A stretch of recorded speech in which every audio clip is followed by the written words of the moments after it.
Hi, I'm going to answer some of the questions, the viewers' questions, right here on this show, so stay tuned.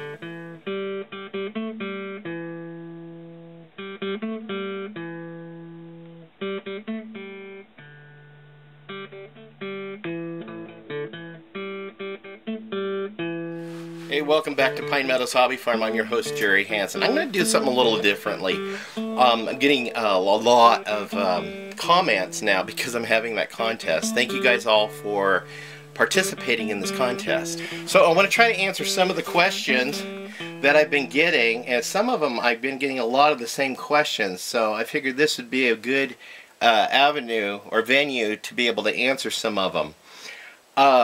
7106 Billy he has a lot of questions, and the best I can do is well, encourage you to keep watching the videos, and a lot of those videos will answer a lot of your questions.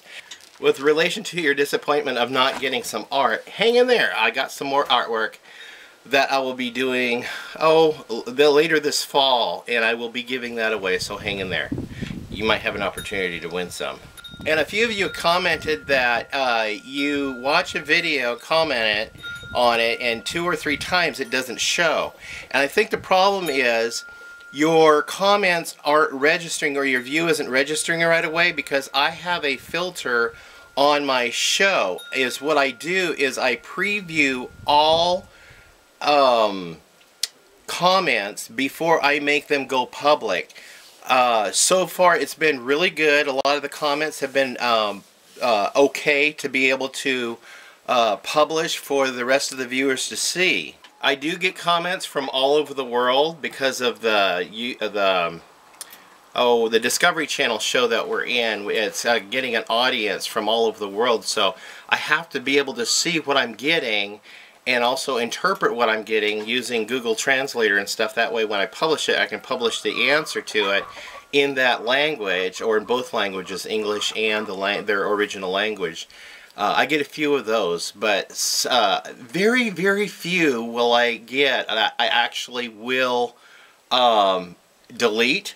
So those comments will not show up that are toxic, caustic, rude, mean, offensive, incredibly offensive, and just bullying. I do not allow any of that material on my show. I want my show to be comfortable for anybody to be able to come in, read, learn something, share something. It's not the venue for you to be a troll. Put it that way. That's just it.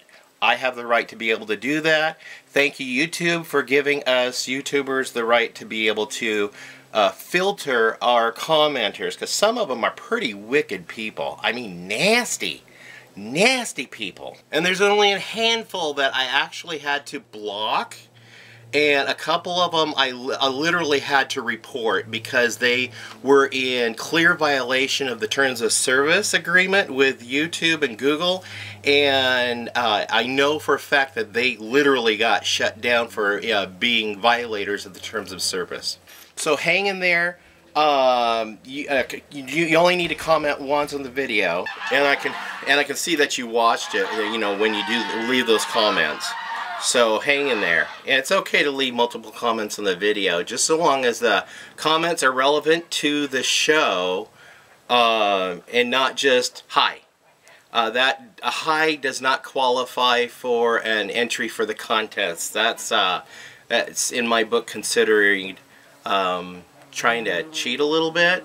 Also, apparently I have a video out there, or a couple of videos, that have black portions of the screen that just blacks out. I have an antiquated computer. It's this one right here. It's an old Toshiba laptop, and this is what I render my videos on. It's only got 3 gigabytes of operating RAM, and sometimes my videos do not come out, but I try to fudge it to put it together, and sometimes it's just so time-consuming and painstaking to try to get it done.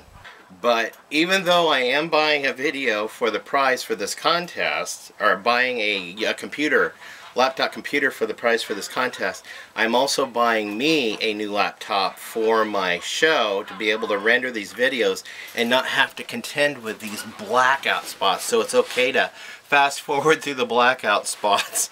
I apologize to you for that. I am just so sorry. Billy was concerned about the stove that in my last video I mentioned I was taking the stove to the scrapyard.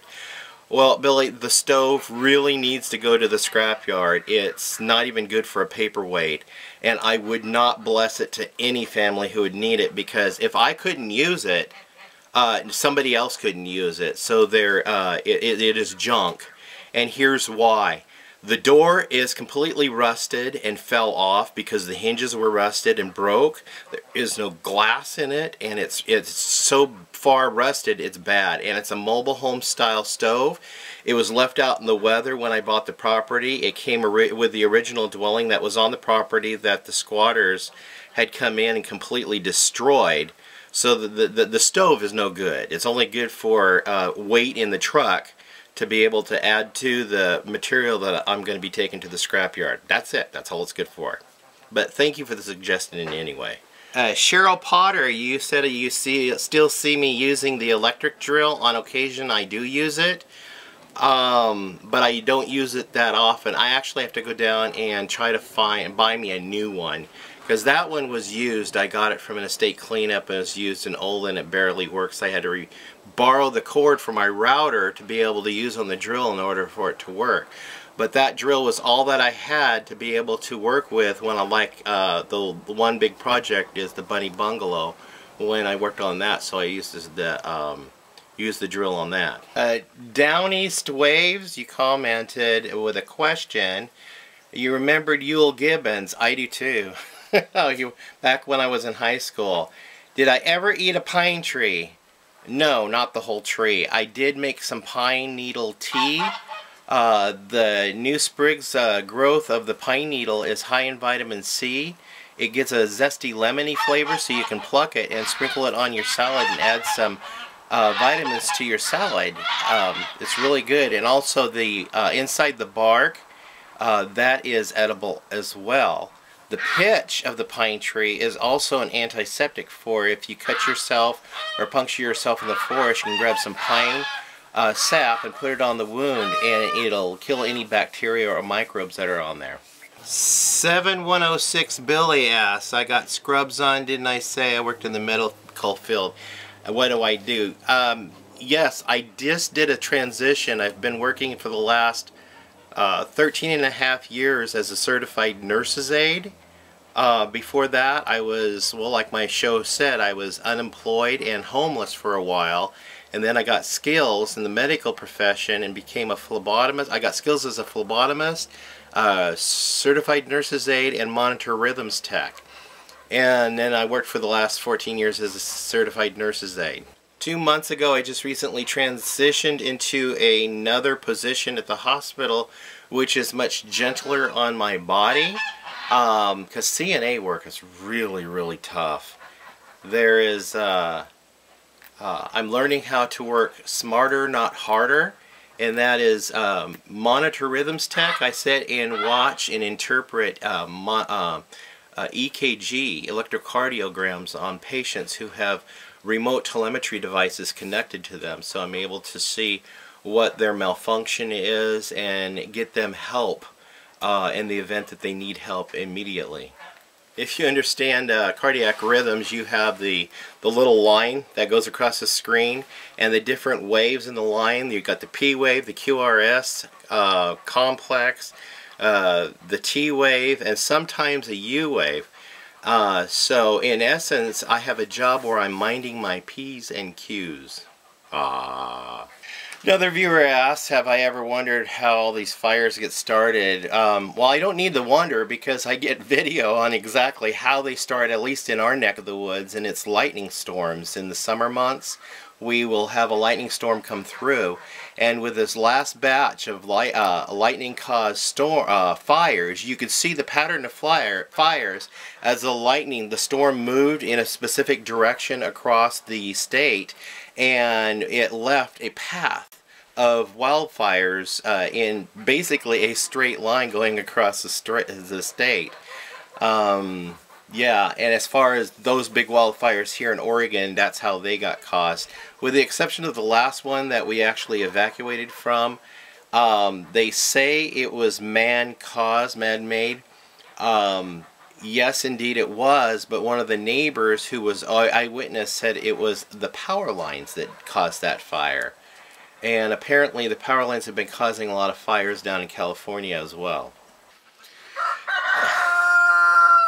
And the final question is, which building on my homestead was the cheapest for me to build, since I use mostly repurposed material? Well, that is hard to answer. I'll give you two answers. The well house was the cheapest because I only bought a gallon of paint and paid for screws for the well house. Otherwise, everything else was on hand.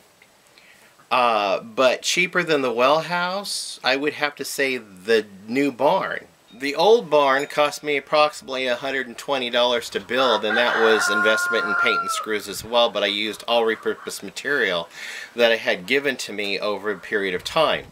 But that barn burnt down, and the insurance company gave me enough money to rebuild the new barn.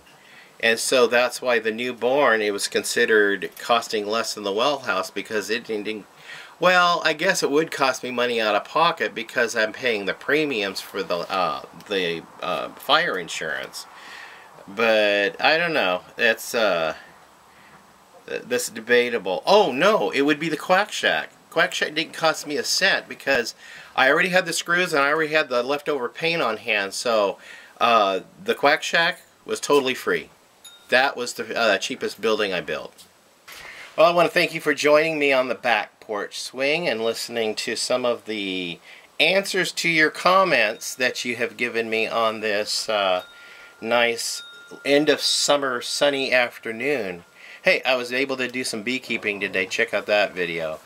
We'll see you guys again later in more videos. Don't forget to subscribe. You can follow me on social media. I'm on Twitter, Facebook, Pinterest, Reddit, Google+, and Blogger. And also, please share my videos, and we'll see you guys again. Bye-bye.